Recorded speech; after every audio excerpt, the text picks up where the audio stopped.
Today is March 14th, and so it's 1 month after the school massacre in Florida, and so the students had called for a walkout.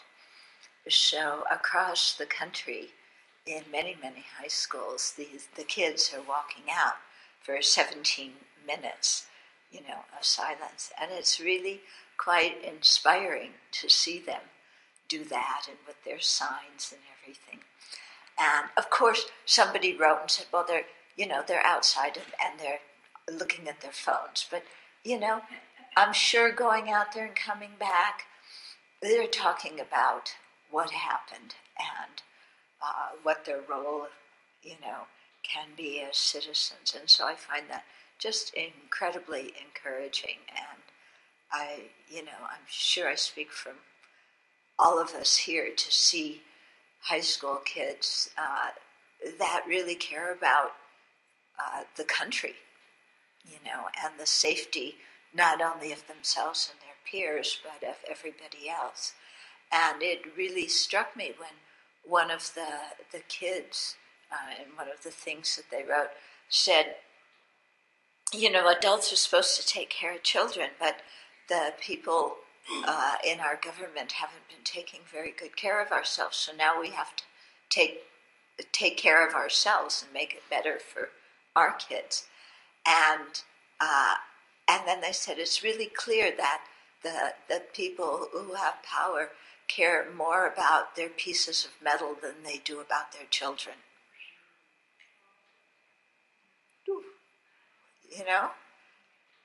But you can see from the viewpoint of these kids, yes, that's true, isn't it? Yeah. So I'm just totally delighted that they're out there and learning what it is to live in a democracy and speak their mind and work together with other people. And the NRA sent out a tweet, apparently, this was on the news, that said, let's work together to find solutions. And then the next tweet they sent out had a picture of a gun, and it said, I'll control my own gun, thank you. So, yeah, but anyway, it's good, and I'm glad that the students are doing this. And on March 24th, some of us will participate in the march in Spokane, because it's not just the students, I think it's a lot of people. Okay, so today we're still working on equalizing self and others. Okay, we talked about everybody wanting happiness and not wanting suffering.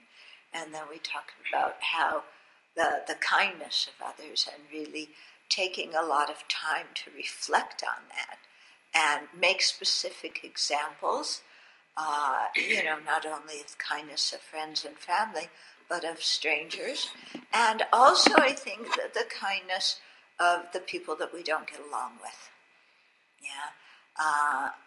Because if we, as spiritual practitioners, if our main goal is to remove our afflictions and gain wisdom and compassion, then the people who harm us are very instrumental in giving us that opportunity. Yeah, we can't develop fortitude without people who harm us. And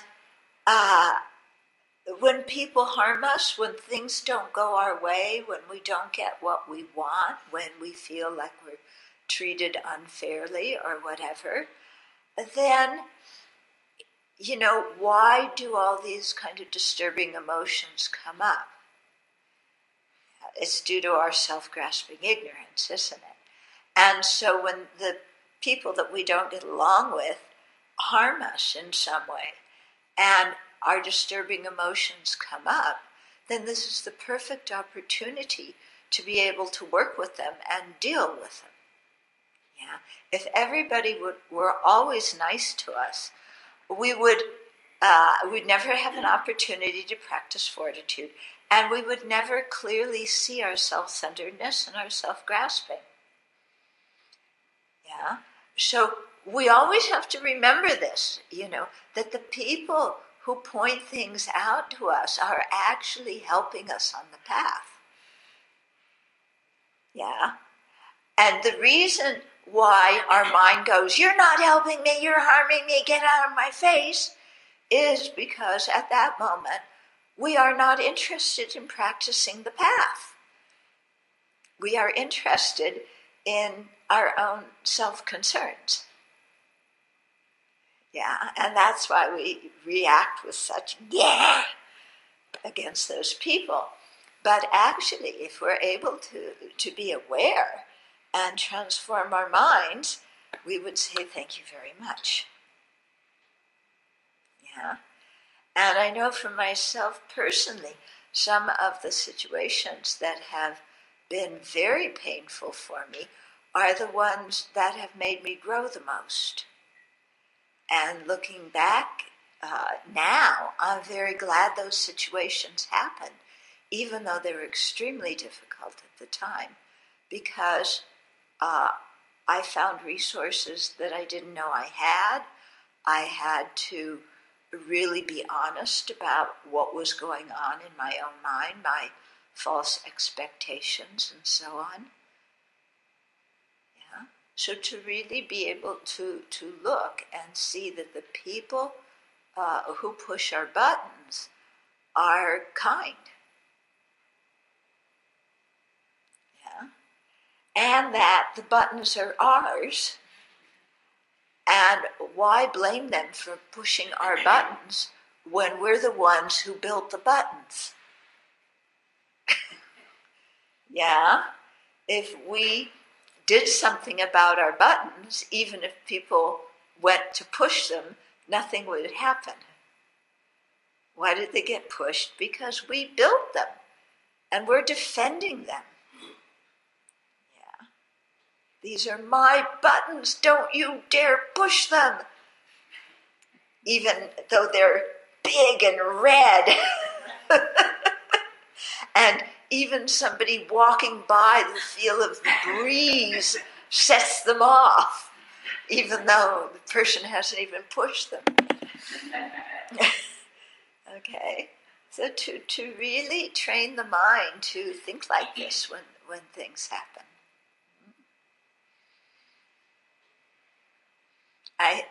I'll tell you a little story here. When I lived at Nalanda in France, so one afternoon, the nuns would always go over there for teaching, because that's where Geshe Tepchok was teaching. And one day, we had 2 classes, and in the middle of break time, one of the monks, who was actually a good friend of mine, stood up and said, all the monks have decided that immediately after the second class, the nuns need to leave. You can't stay for tea anymore, or chatting. You got to leave immediately.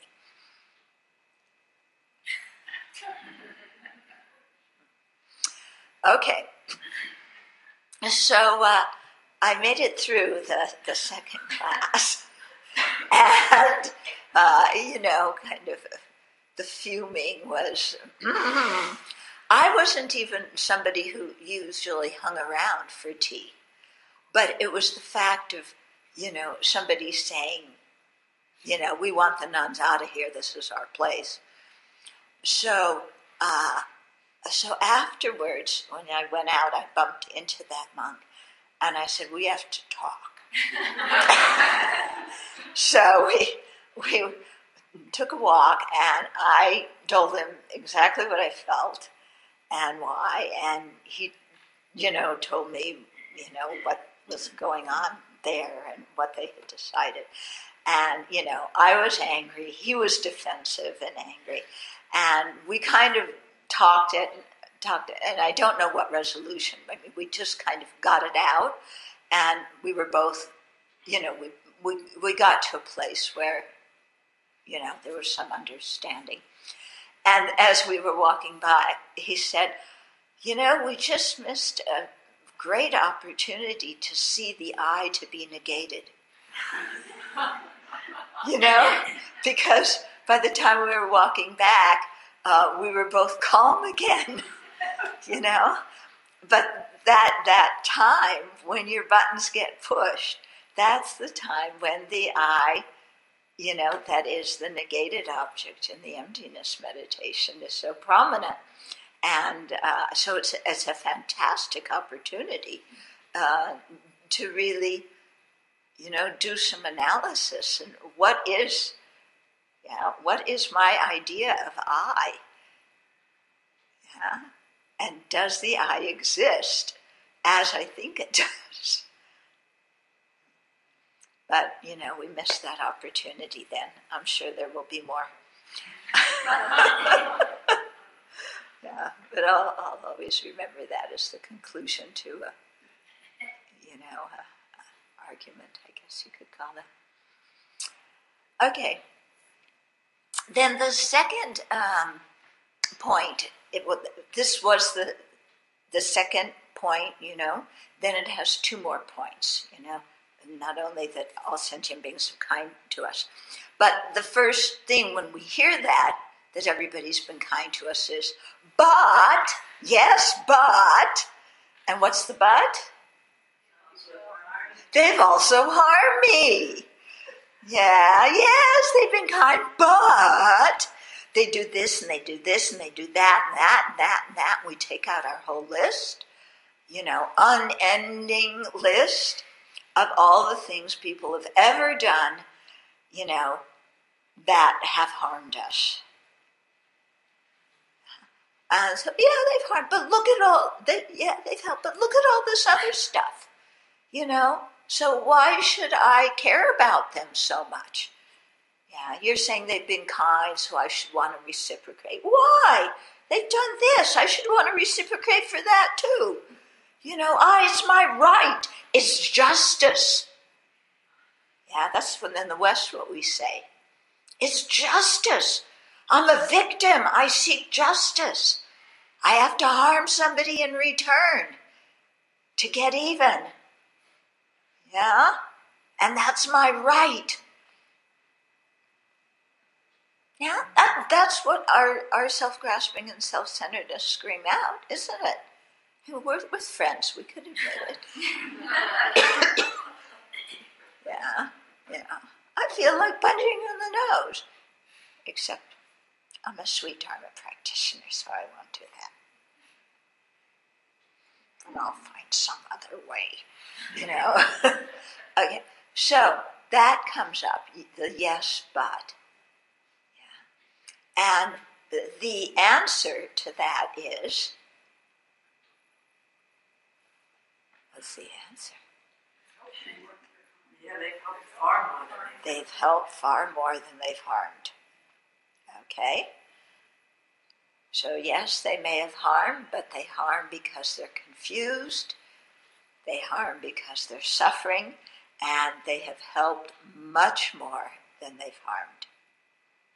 And to also remember that a good chunk of the harm we see, other people don't necessarily have the motivation to harm us. It's we are so super sensitive that we see harm where the other person does not have the intention to harm. Okay. Like pickpockets see pockets. Yeah? So, we people who feel insecure, or whatever, or unloved, or however we feel, we see rejection everywhere we go. Yeah? If we're attached to praise, we see criticism everywhere. Yeah? If we're attached to a good reputation, we see, people slandering us everywhere. Okay? Whether, sometimes they might be, but a good chunk of time I think they aren't. And it doesn't really matter whether they intend to harm us or not, does it? It doesn't really matter. What matters is what's going on in our mind. Yeah. So, okay, we might say, well, yeah, it does matter. If they don't wish to harm me, then I can let it go easier. Sometimes, but sometimes even we realize they didn't wish to harm us.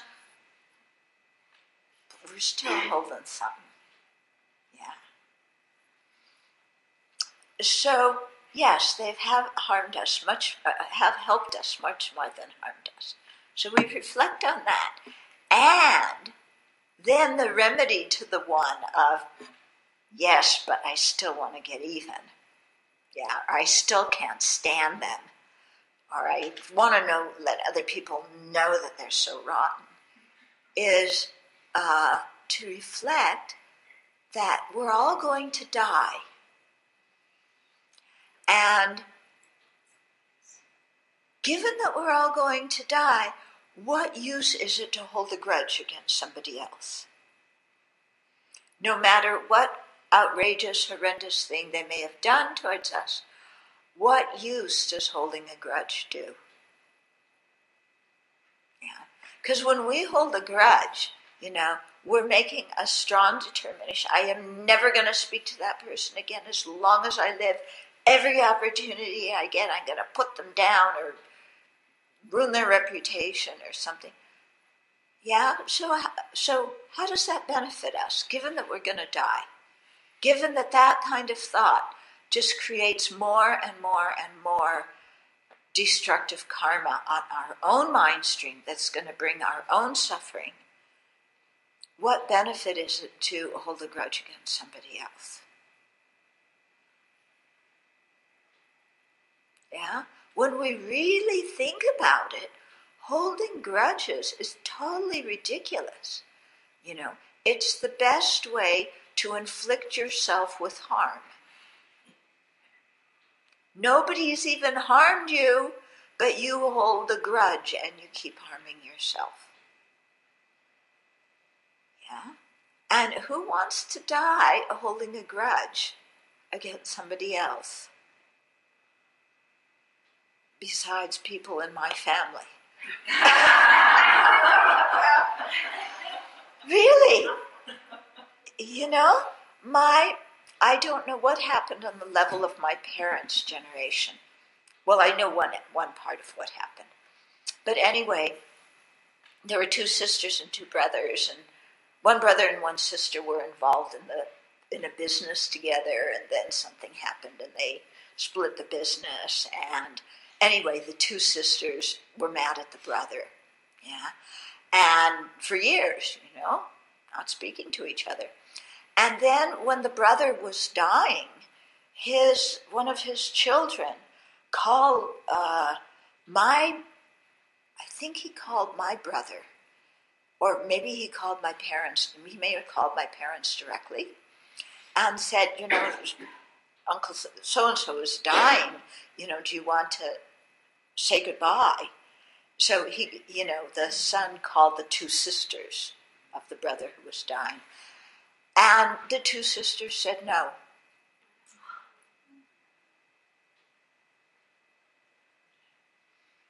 Yeah. Sometimes your parents teach you lessons you will never forget about how you don't want to be. Yeah. Because when you really think about it, what use is it holding a grudge now if we're going to die later? And what use is holding the grudge even when somebody dies? It's like, it's totally self-defeating. So that's the whole second point. They've been kind. Yes, they've harmed me, but their kindness outweighs their harm. And besides, holding a grudge, it doesn't make any sense. Okay, so I think a lot to think about there, especially if we're hanging on to some kind of grudges, either to different people or, grudges in the sense of prejudices towards groups of people, that it's really important to think about this and clear this stuff out of our mind, because it's really very difficult to go forward on the path if we're holding on to this kind of stuff.